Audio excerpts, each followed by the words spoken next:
Present by Hit Films Entertainment। चल नहीं मन बात खाली भोतरे के बात बतियावता का करबे चल झिझिया के लिए हम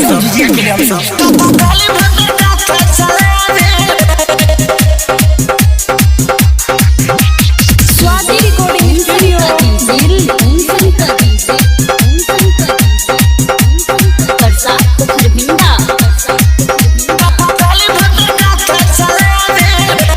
सबका ग्रुप में सब छौरी सब झिझिया के गीतिया गावेले सबका ग्रुप में सब छौरी सब झिझिया के गीतिया गावेले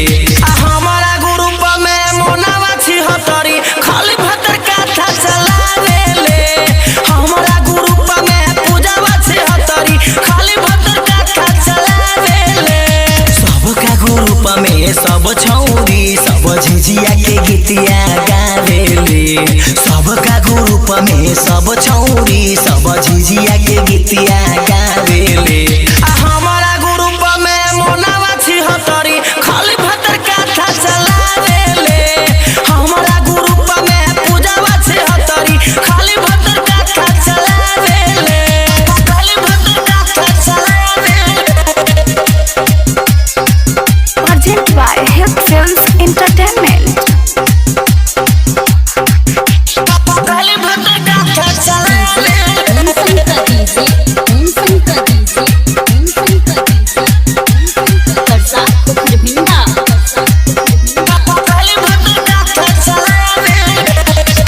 नया नया बेटा कर भइल बाटे शादी कम खेल झिझिया जाते खाल पर शादी ओई ठेल जागाई तो मारे अपटाइल भतरा से मंगौल बिया 4G मोबाइल भतरा के अपना फोटो हमके जूम के दिखावेले भतरा के अपना फोटो हमके जूम के दिखावेले हमारा ग्रुप में मोनावा छिहत्तरी खाली भतर कथा चलावेले हमारा ग्रुप में पूजावा छिहत्तरी खाली भतर कथा चलावेले खाली भतर कथा चलावेले डीजे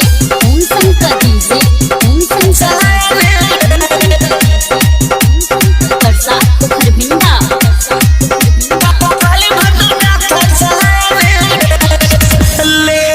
के झिझिया फोटो डाल फेसबुक पर गाँव रामपुर बोरा के छौरा मोरे एकरा लुक पर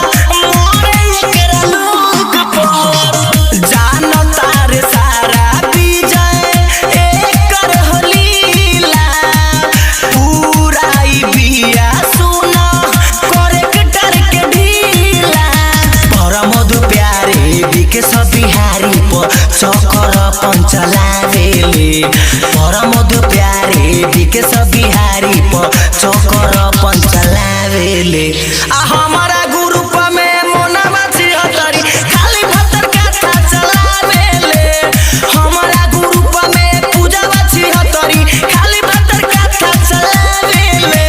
सबका ग्रुप में सब छौरी सब झिझिया के गीतिया गावेले सबका ग्रुप में सब छौरी